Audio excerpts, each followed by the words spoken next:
오늘 제가 이제 전화해 드린 이 말씀은 혹시 이 자리에 이제 구원을 받으셔야 될 분이 계시다면 이 말씀을 통해서 여러분이 꼭 구원을 받으셨으면 좋겠습니다. 오늘 제가 전해드릴 하나님의 말씀 제목은 쉬운 복음, 쉬운 구원이라는 이런 제목으로 진리의 성경 기록에 근거한 구원의 도리라는 제목으로 하나님의 말씀을 여러분에게 전해드리도록 하겠습니다. 우리 제목만 함께 읽어보겠습니다.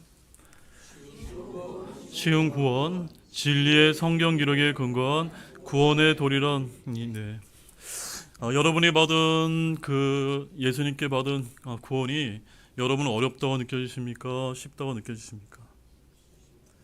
저는 하나님께서 우리에게 주신 이 구원의 선물은 너무너무나 쉽기 때문에 우리가 지금 이 자리에 와 있다고 믿습니다. 아직도 많은 분들이 내가 종교 생활하면서 어떻게 하면 내가 구원을 받을 수 있을까 노력하시는 분이 있는데, 구원은 우리가 노력을 한다고 받는 것이 아니라 하나님이 우리에게 주시는 선물이라는 사실을 여러분 믿으셨으면 좋겠습니다.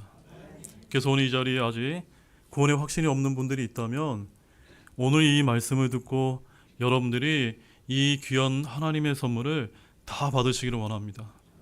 또한 나는 이미 구원받았는데 내가 왜 이런 복음의 메시지를 들어야 되는가라고 이런 생각을 하시는 분이 있다면, 여러분 주변에 우리 믿지 않는 분들이 얼마나 많이 있습니까? 그런 분들에게 내가 어떻게 복음을 전해야 될지 오늘 말씀을 통해서 여러분들이 잘 듣고 이렇게 배우신다면 복음을 좀 더 쉽게 전달할 수 있지 않을까라는 그런 마음에서 오늘 이 말씀을 제가 준비하게 되었습니다. 자, 사랑하는 성도 여러분, 오늘 이 자리에 하나님의 인도하심으로 함께 하신 귀한 분들께 제가 진지하게 여러분에게 묻고 싶습니다. 여러분은 구원이라고 하는 이 말을 들으시게 된다면 어떤 생각이 가장 먼저 떠오르십니까? 혹시 깎아지른 듯한 절벽을 맨손으로 기어 올라가는 고행이나 또한 평생을 바쳐도 다 이룰 수 없는 거창한 도덕적 수양을 혹시 생각하고 계시지는 않은지요?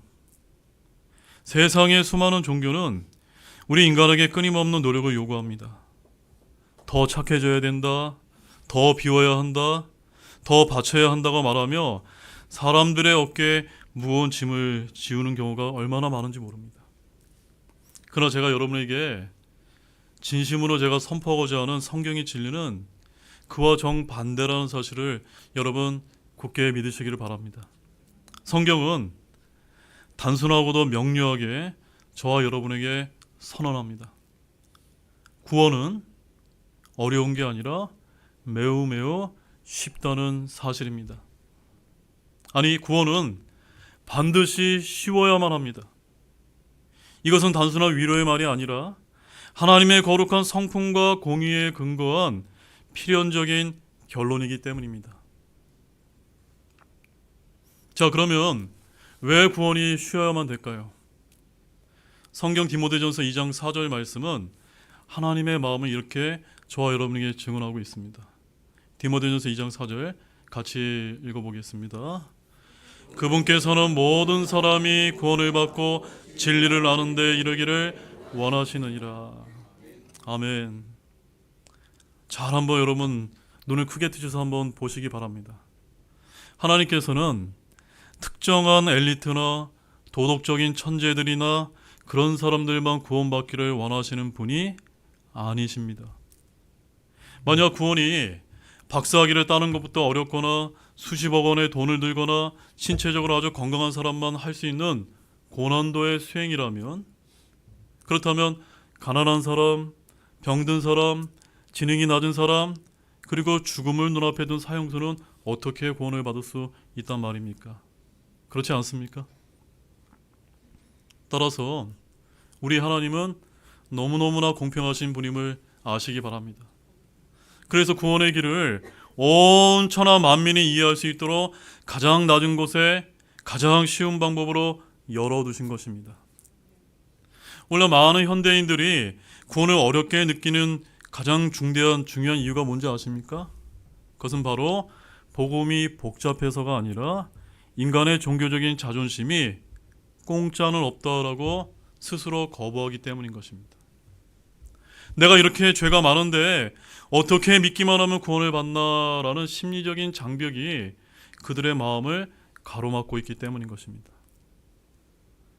그러나 오늘 이 시간 여러분의 모든 고정관념을 내려놓으시고 진리의 성경 기록에 귀를 기울이시기를 진실로 원합니다. 하나님께서 예비하신 이 쉬운 복음의 파격적인 가치가 저와 여러분의 혼을 자유롭게 하기를 원합니다. 그 위대한 여정의 첫 번째 단계는 바로 우리를 만드신 창조주 하나님을 대면하는 것입니다. 자, 우리가 믿는 이 기독교 신앙은 눈을 감고 벼랑 끝에서 뛰어내리는 식의 맹목적인 믿음이 절대 아닙니다. 우리 하나님은 지성이 있는 존재로 우리 인간을 만드셨고 우리가 합리적인 근거 위에서 그분을 신뢰하기를 원하시는 것입니다. 성경은 하나님의 존재를 무작정 믿으라고 강요할까요? 안 할까요? 여러분, 절대 강요하지 않습니다. 대신 우리 주변에 널려 있는 수많은 단서들을 통해 그분을 알 수 있다라고 친절하게 주님은 우리에게 말씀하고 계신 것입니다.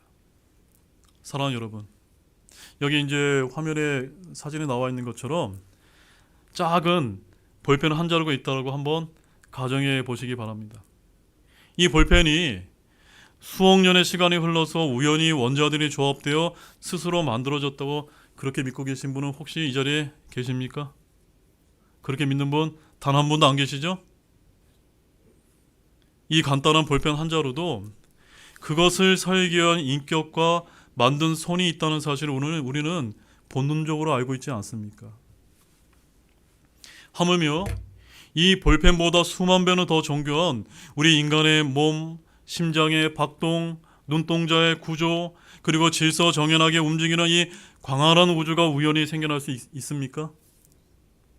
성경 히브리서 3장 4절 말씀은 이것에 대해서 논리적으로 선포합니다. 히브리서 3장 4절 이렇게 말씀하고 있습니다. 이는 모든 집이 어떤 사람에 의해 지어지지만 모든 것을 지으신 분은 하나님이시기 때문이라. 여러분, 밤에 저 밤하늘의 은하계를 한번 둘러보시기 바랍니다. 그 거대한 별들이 규칙적으로 움직이며 질서를 유지하는 것은 그 배후에 위대한 설계자가 계시다는 명백한 증거가 아니고 무엇이겠습니까? 그래서 여러분 성경 한번 찾아보시죠. 로마서 1장 19절과 20절 말씀을 함께 우리 찾아서 한번 읽어보겠습니다.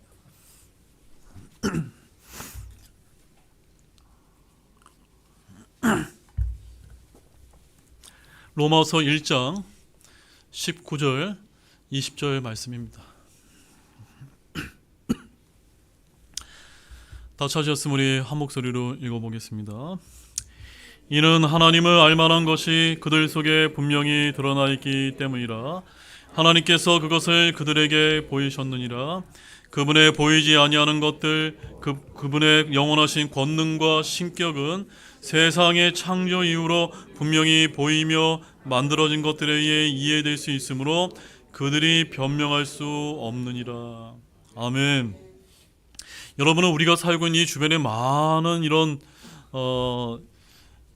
우주 만물을 바라보면서 하나님이 살아계시다는 증거를 여러분 보고 계십니까?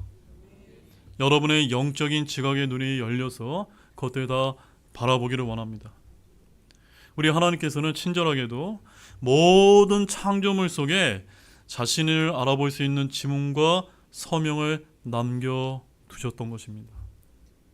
따라서 우리 인간은 하나님의 심판석 앞에 서게 됐을 때 나는 하나님이 계신 줄 몰랐습니다 라고 이렇게 법적으로 변명할 수 있을까요? 없을까요? 절대 없다는 사실입니다. 이것이 성경이 말하는 엄중한 사실입니다. 자, 그렇다면 여기에 우리에게 이제는 한 가지 중요한 의문이 이제 생겨나지 않을 수가 없습니다. 이런 질문을 합니다. 아니, 그렇게 전능하고 선하신 전지전능하신 하나님이 계신데 왜 이 세상에는 이토록 고통과 슬픔과 전쟁과 죽음이 가득한가요? 라고 이런 의문을 가진 분이 생겨날지 모릅니다. 어떤 분들은 이들은 고통의 존재를 하나님의 존재를 부인하는 이제 근거로 삼고 있기 때문입니다. 그러나 여러분, 고통은 하나님이 계시지 않는다는 그런 증거가 아니라 오히려 우리 인간에게 심각한 문제가 생겼다는 신호라는 사실을 아시기 바랍니다. 성경은 고통의 원인이 하나님께 있는 것이 아니라 인간의 죄에 있다라고 밝히고 있기 때문인 것입니다. 그래서 로마서 5장 12절 말씀은 이렇게 얘기합니다. 같이 보겠습니다. 그러므로 한 사람으로 말미암아 죄가 세상에 들어오고 죄로 말미암아 사망이 들어왔으며 이는 모든 사람이 죄를 지었기 때문이라. 아멘이시죠? 인류 조상 아담이 하나님을 거역하고 독립을 선언했을 때 그 죄와 함께 고통과 죽음이라는 불청객이 이 세상에 침입을 했다는 점입니다. 하나님께서 만드신 이 완벽한 세상이 우리 인간의 선택으로 인해 파괴된 것입니다. 인간의 비극은 창조주를 거부한 바로 그 시점부터 시작되었다는 사실을 잘 알고 계실 것입니다. 이제 우리는 이 고통의 원인인 죄가 구체적으로 무엇인지 그리고 그 형벌이 얼마나 무거운지를 직면할 필요가 있습니다. 자, 우리가 짓는 죄에는 크게 세 가지 차원이 있습니다. 몇 가지 차원이요? 세 가지 차원이 있는데 첫 번째는 어떤 죄입니까? 본성적인 죄이고, 두 번째는 행위의 죄, 세 번째는 부작위의 죄가 있습니다. 자, 세상 사람들 흔히 이렇게 말합니다. 나는 법 없이도 살 사람이다. 내가 남에게 해를 끼친 적이 없으니까 나는 죄인이 아니다라고 이렇게 당당하게 자기 자신을 선언합니다. 그러나 여러분, 이것은 인간이 정한 낮은 수준의 기준일 뿐 거룩하신 하나님의 법정에서 규정하는 죄는 훨씬 더 깊고 본질적인데 성경은 죄를 세 가지 차원으로 정의를 하고 있습니다. 먼저 첫 번째는 어떤 죄입니까? 본성적인 죄입니다. 자, 이것을 제가 좀 쉽게 설명을 드리자면 저와 여러분이 죄악의 구덩이에서 태어났다고 한번 가정해 보시기 바랍니다. 하나님께서 분명히 들어가지 말라고 경고하신 깊은 구덩이가 있는데 첫사람 아담과 이브가 자발적으로 그 속에 뛰어들었던 것입니다. 그리고 그 구덩이 안에서 누가 태어납니까? 자녀들이 태어났는데 그 아이들은 스스로 구덩이에 뛰어든 적이 없지만 태어나 보니까 어디 아닙니까? 네, 구덩이 아니라는 사실입니다. 바로 저와 여러분들이 그와 같은 상황에서 죄 가운데서 죄인으로 태어났다는 말씀입니다. 두 번째는 어떤 죄입니까? 행위의 죄입니다. 자, 로마서 3장 23절에서는 이렇게 선포합니다. 모든 사람이 죄를 지어 하나님의 영광에 이르지 못하더니. 자, 여러분의 양심을 솔직히 한번 여러분의 양심에 손을 얹고 한번 물어보시기 바랍니다. 탐욕이 있고 미움이 있고 거짓이 있고 음란한 생각에서 자유로운 사람이 단 한 명이라도 여기 계십니까? 하나님의 기준은 행위뿐만 아니라 우리의 마음의 중심까지 보신다는 사실을 믿으시기 바랍니다. 자, 세 번째 죄가 굉장히 중요한데 어떤 죄입니까? 부작위의 죄입니다. 한번 따라 부작위의 죄. 자, 이 죄는 법률 용어인데 마땅히 해야 할 일을 하지 않는 죄를 부작위에 의한 죄라고 이렇게 이제 법률상의 용어로 이렇게 쓰이고 있습니다. 자, 요한복음 16장 9절 말씀 한번 찾아보실까요? 요한복음 16장 9절 말씀입니다.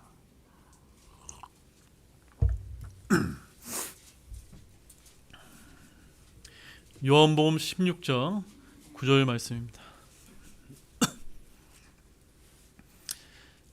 다 찾은 줄 알고 요한복음 16장 9절 한 목소리로 읽어보겠습니다. 죄에 대하여라 함은 그들이 나를 믿지 아니하기 때문이요. 여기 나가 누구이십니까? 네, 바로 예수님이십니다. 예수님을 믿지 아니한 어떤 죄가 있다는 겁니까? 부작위의 죄가 있다라고 법률적으로 우리는 그렇게 선언할 수가 있는 것입니다. 법학에는 보증인적 지위라는 개념이 있습니다. 예를 들어 잘 들어보십시오. 한 어떤 택시기사가 있는데 그 택시기사가 만취한 승객을 태우고 고속도로로 지나가다가 그 이제 많지 않은 이제 승객이 택시기사 저 여기 좀 내려주세요라고 해서 그 기사가 그냥 승객을 때리거나 죽인 것이 아니라 그 고속도로 한복판에 내려주었다고 합니다. 이 사람 어떻게 됐을까요? 당연히 끔찍한 사고를 당해서 죽임을 당하지 않았겠습니까? 자, 그렇다면 여러분 한번 잘 보십시오. 승객을 안전하게 보호할 의무가 있는 기사가 마땅히 해야 할 일을 하지 않았기 때문에 승객이 사고로 죽는다면 이것은 어떤 살인죄가 됩니까? 부작위에 의한 살인죄가 된다라고 오늘날 우리가 말하는 법령에서 그렇게 이야기를 하고 있는 것입니다. 마찬가지로 우리 인간이 우리를 만드신 창조주를 인정하지 않고 믿지 않는 것은 창조물로서 마땅히 해야 할 근본적인 의무를 저버린 가장 큰 부작위에 의한 죄를 짓고 있는 것이다. 죄에 대하여 함은 그들이 나를 믿지 아니하기 때문이라. 다 저와 여러분들이 그와 같은 죄를 과거에다 지었던 것이 맞습니까? 이 죄의 형벌은요, 우리의 상상을 초월하는 것입니다. 그래서 히브리서 9장 27절 말씀에 이렇게 얘기합니다. 같이 읽어보십시오. 한 번 죽는 것은 사람들에게 정해진 것이요 이것 뒤에는 심판이 있나니. 죽음으로 모든 것이 다 끝나면 다행인데 이것 뒤에는 무엇이 있다고요? 하나님의 심판이 있다는 사실입니다. 이 심판의 끝은 영원한 불호수, 즉 지옥인 것입니다. 어떤 분들은 지옥이 겁을 주기 위해서 만들어낸 신화라고 이렇게 주장을 하지만 지옥은 공의로우신 하나님의 법에 따른 실제적인 형벌의 장소라고 믿습니다. 여기 한 가지 두려운 예화가 있는데, 자, 미국의 한 청년이 법정에서 사소한 절도죄로 재판을 받았다고 합니다.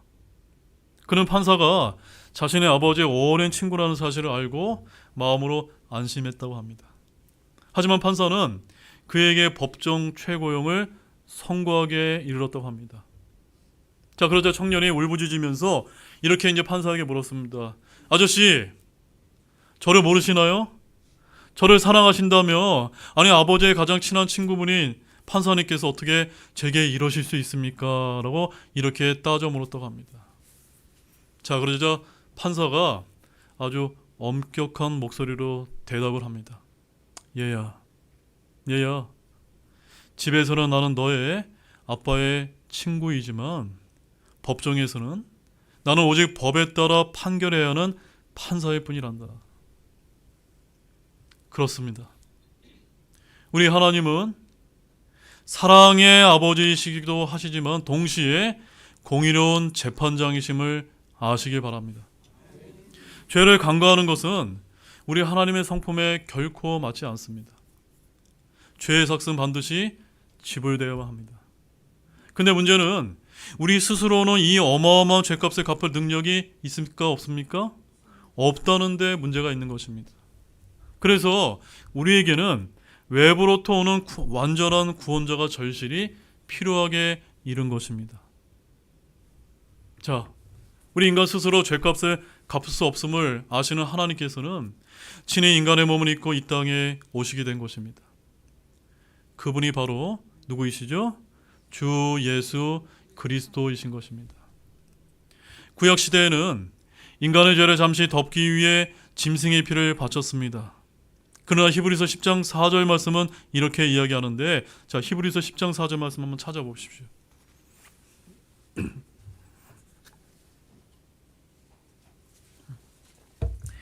히브리서 10장 4절 말씀.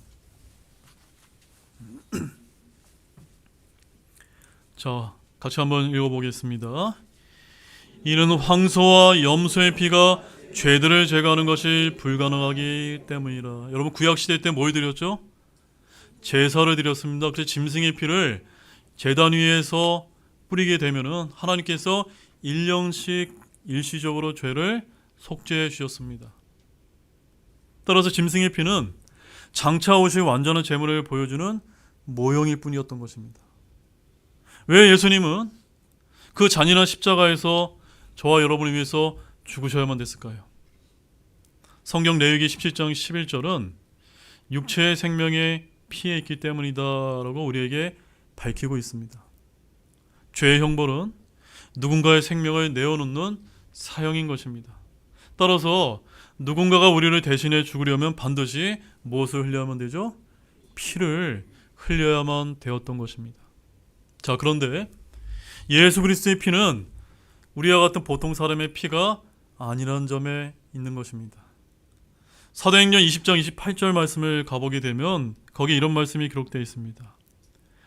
하나님의 교회 곧 그분께서 자신의 피로 사신 교회다라고 이렇게 말씀하고 있습니다. 우리 교회가 어떤 교회라고요? 예수님의 피값으로 세워진 교회라는 사실입니다. 십자가에서, 그 갈보리 십자가에서 흘려진 그 피는요, 하나님의 피였던 것입니다. 인간의 피는 한 사람의 죄도 다 씻지 못하지만 무한하신 하나님의 피는 온 인류의 과거와 현재와 미래의 모든 죄를 단번에 그리고 영원히 씻어낼 능력이 있었기 때문인 것입니다. 따라서 십자가는 죄에 대한 하나님의 관점을 가장 극명하게 보여주는 그런 장소라는 사실을 여러분 알고 계십니까? 하나님은 죄를 그저 허허 하고 이렇게 웃으며 넘기시는 그런 분이 아니십니다. 죄는 독생자 예수님이 십자가에서 온갖 수치와 고통을 당하며 죽어야 할 만큼 아주 가증스럽고 무서운 죄이기 때문입니다. 예수님은 우리가 맞아야 하나님의 모든 진노를 그분의 몸으로 대신 받아내셨습니다. 그래서 주님께서는 숨을 거두시기 직전에 뭐라고 외치셨습니까? 다 이루었다. It is finished.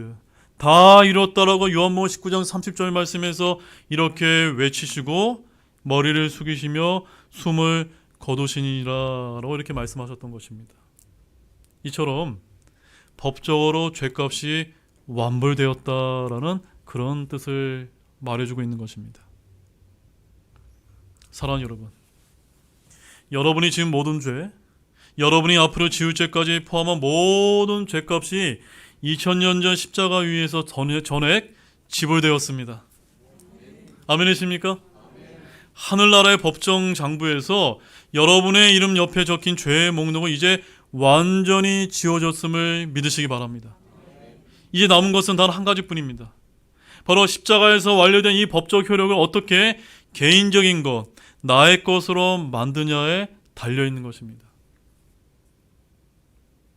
그렇게 하나님께서는 구원을 위한 모든 준비를 끝내신 것입니다. 자, 이제 필요한 것은 믿음밖에 없습니다. 무엇밖에 없다고요? 믿음밖에 없는 것입니다. 그러나 여기서 우리는 믿음의 본질을 정확하게 이해하실 필요가 있습니다. 제일 중요합니다. 무엇을 이해해야 된다고요? 믿음의 본질을 이해해야 됩니다. 많은 분들이 믿음조차 내가 드려야 할 어떤 정성이나 공로라고 착각하고 있기 때문입니다. 하지만 성경이 말하는 믿음은 하나님이 거저 주시는 선물을 받는 손에 불과하다. 뭐라고요, 여러분? 하나님이 여러분에게 귀한 선물을 주시는데 그 선물을 받아지는 뭐라고요? 손에 불과하다라고 이렇게 말씀하고 계신 것입니다. 여러분, 한 거지가 있다고 생각해 보시죠. 이 거지가 왕이 하사하는 황금을 손으로 받았다고 해서 그 거지가 자기 손을 자랑할 수 있을까요, 없을까요? 없지 않습니까? 내 손이 대단해서 황금을 얻었다라고 말하는 거지는 아마 미친 사람일 것입니다. 구원은 전적인 하나님의 선물이며 믿음은 그 선물을 내 안으로 받아들이는 그저 통로에 불과할 뿐이라는 사실을 아시기 바랍니다. 요한복음 1장 12절에 이런 말씀이 기록되어 있습니다. 같이 또 읽어보실까요? 그분을 받아들인 자들 곧 그분의 이름을 믿는 자들에게는 다 하나님의 아들들이 되는 권능을 그분께서 주셨으니. 여러분, 예수님의 이름을 믿으십니까? 그렇다면 여러분은 예수님을 받아들인 것이고 이제 우리 누가 된 겁니까? 하나님의 아들들인 자녀가 된 것입니다. 자, 여기 이제 화면을 보시고 이게 제일 중요합니다.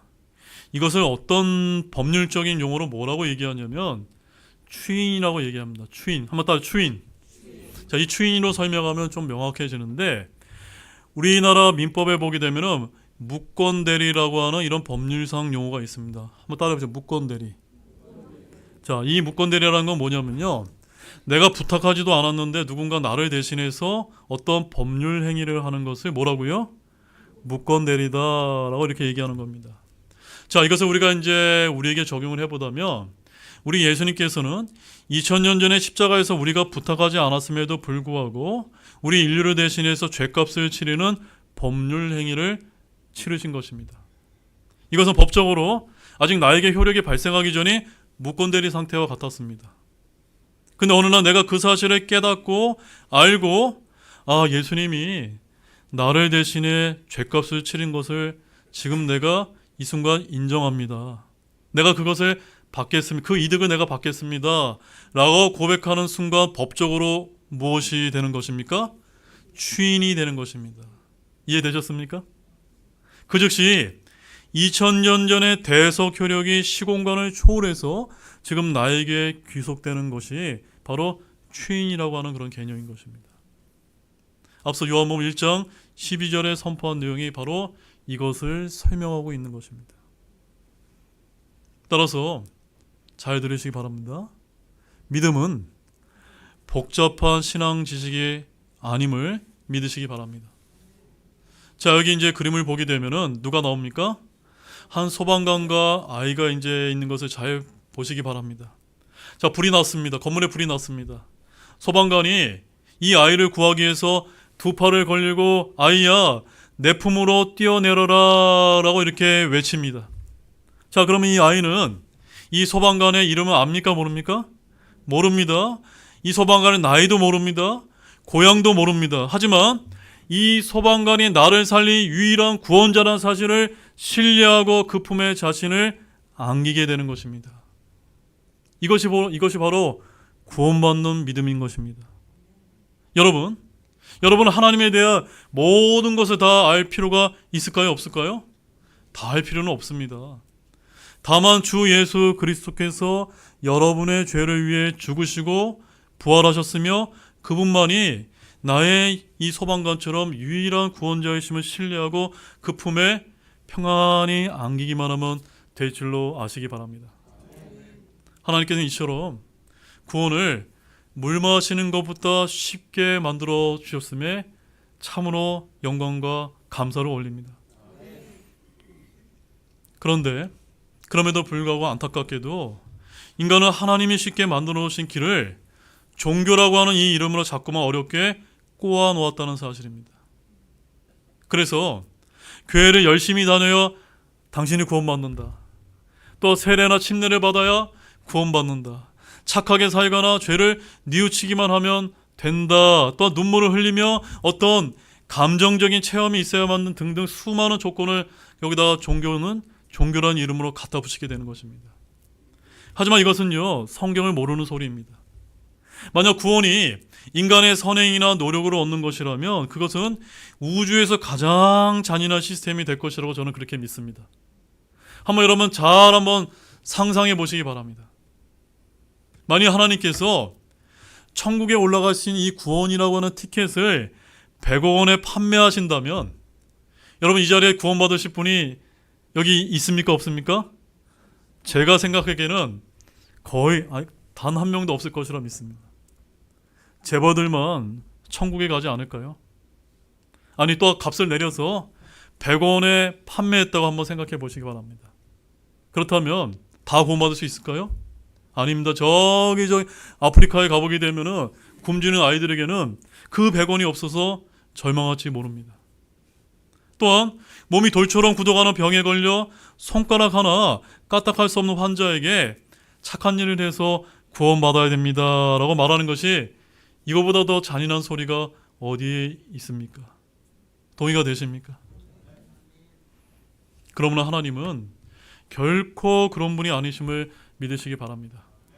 하나님은 우리가 돈이 없어도 건강이 좋지 못해도 선행을 할 힘조차 없는 사람도 오직 마음 하나만 있다면 받을 수 있도록 믿음이라고 하는 조건을 우리에게 내거신 것입니다.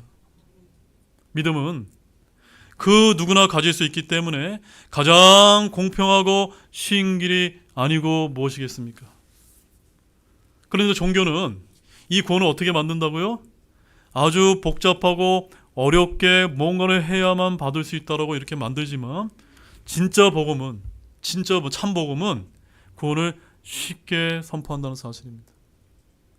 주 예수 그리스도를 믿는 데는 까다로운 심사나 가입 절차가 없다는 점입니다. 그래서 성경 사도행전 16장 32절은 이것을 명확하게 선언합니다. 사도행전 16장 32절 한 목소리를 읽어보겠습니다. 그들이 이르되 주 예수 그리스도를 믿으라. 그러면 내가 구원을 받고 내 집이 구원을 받으리라 하며. 다 이렇게 구원받으신 거 맞죠? 이 자리에 아직 구원을 확신하지 못하는 분이 있다면 예수님에 대해서, 하나님에 대해서 많은 것을 몰라도 상관없습니다. 아까 그 소방관처럼 정말 지옥의 불꽃이 지금 내 발밑에 타오르고 있는데 내가 거기서 살려면 내가 예수님을 믿기만 하면 되는구나. 이것만 여러분들이 믿음의 손으로 받아주시면 여러분들도 다 구원받을 수 있음을 믿으시기 바랍니다. 자, 여기에 무슨 복잡한 단서 조항이나 작은 글씨의 조건문이 있습니까? 전혀 없습니다. 하나님의 법률은 명확성의 원칙과 법적 안정성에 완전히 부합하는 것입니다. 내가 오늘 믿었다면 나는 오늘 구원받은 것에 해당되는 것입니다. 나의 감정은 어떻습니까? 시시각각 변하지 않습니까? 나의 행동도 모레 내가 실수할 수 있습니다. 하지만 여기 기록된 하나님의 말씀은 우리의 변하지 않는 구원의 보증서가 되어서 저와 여러분의 혼을 붙들어 줄 거라 믿으시기 바랍니다. 이제 결론의 말씀을 드리기 앞서서 한번 믿음으로 구원받아 우리가 하나님의 자녀가 되었다면 그 관계는 영원히 지속됨을 믿으시기 바랍니다. 왜냐하면 구원은 출생이기 때문입니다. 뭐라고요? 출생이기 때문입니다. 여러분의 자녀가 잘못을 저지른다고 해서 그 아이가 여러분의 자식이라는 사실이 취소됩니까? 안 됩니까? 절대 취소되지 않습니다. 혈연관계는 행위로 맺어지는 것이 아니기 때문에 결코 끊을 수가 없기 때문입니다. 우리의 영적인 출생도 마찬가지입니다. 로마서 8장 39절은 장엄하게 이렇게 선포합니다. 로마서 8장 39절 같이 읽어보겠습니다. 다른 어떤 창조물이라도 우리를 그리스도 예수 우리 주 안에 있는 하나님의 사랑에서 떼어놓을 수 없으리라. 여러분이 예수님을 믿기로 받아들이고 작정한 그 순간 성령님께서 우리의 영 안에 내주하시고 구원받는 그 순간 하나님의 사랑에서 어떻게 해요? 영원히 떼어놓을 수 없는 한 번 구원은 영원한 구원임을 여러분 굳게 믿으시기 바랍니다. 물론 우리가 구원받은 후에도 우리는 연약하기 때문에 죄를 여전히 지을 수 있습니다. 그러나 그때 잃어버리는 것은 구원의 신분이 아니라 하나님과의 친밀한 교제라는 사실을 아시기 바랍니다. 자녀가 부모에게 잘못하면 쫓겨나는 것이 아니라 관계가 어색해질 뿐이기 때문입니다. 그때는 우리가 다시 구원받으려고 애쓰는 것이 아니라 자녀로서 아버지께 잘못을 그저 시인하면 되는 것입니다. 그래서 요한복음 1장 9절은 이렇게 말씀합니다. 읽겠습니다. 만일 우리가 죄를 자백하면 그분께서는 신실하시고 의로사 우리 죄들을 용서하시며 모든 불의에서 우리를 깨끗하게 하시느니라. 아멘이시죠? 네. 구원받은 이후에 내가 지은 죄들에 대해서 자백만 하시면 우리 사랑의 주님께서 다 용서해 주심을 굳게 믿으시기를 바랍니다. 자, 이제 구원의 확신을 얻은 여러분께 마지막으로 영적 성장을 위한 7가지 성경적인 지침을 드리고 말씀을 정리하도록 하겠습니다. 이것은 여러분이 구원을 받기 위한 조건이 아니라 구원받은 이후에 우리가 누리게 될 특권이라는 사실을 아시기 바랍니다. 자, 첫 번째는 침례입니다. 이것은 내가 예수님과 하나가 됨을 선포하는 간증인 것입니다. 그 다음에 두 번째는 성경 읽기입니다. 이것은 영혼의 양식을 섭취하기 위한 것입니다. 세 번째는 기도입니다. 이것은 하나님 아버지와의 대화입니다.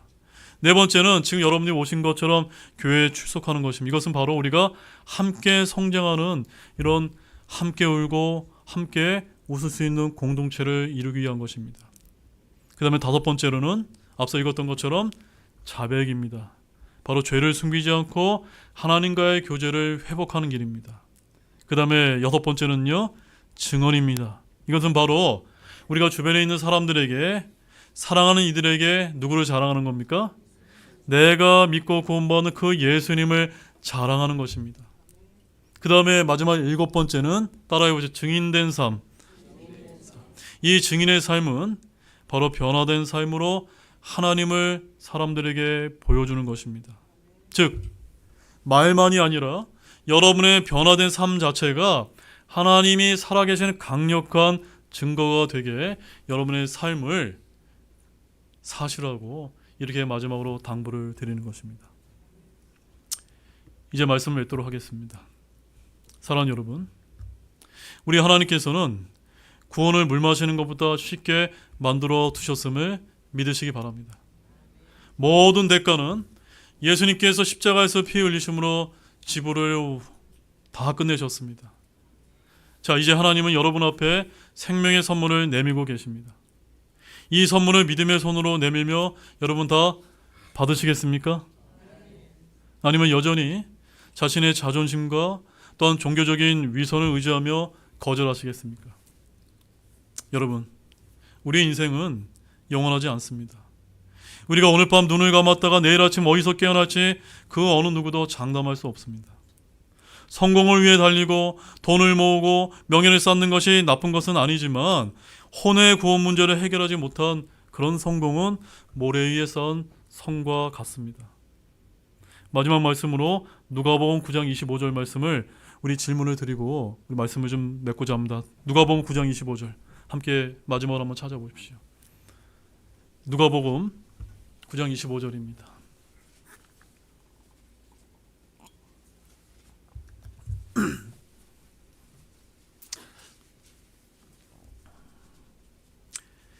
누가복음 9장 25절 다 찾으신 줄 알고 우리 한 목소리로 읽겠습니다.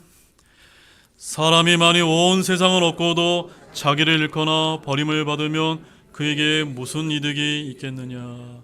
아멘. 여러분, 죽음 이후에 여러분이 하나님 앞에 서게 되었을 때 가장 뼈저리게 후회할 일은 이렇게 쉬운 구원의 길을 왜 그토록 내가 고집스럽게 거부했는가 하는 탄식이 되리라 저는 그렇게 믿습니다. 지금 이 시간 여러분의 마음의 문을 활짝 여시기를 부탁드립니다. 그리고 진심으로 고백하시기 바랍니다. 이 고백문을 함께 읽어보실까요? 하나님, 저는 하나님 앞에서 지옥에 갈 수밖에 없는 죄인입니다.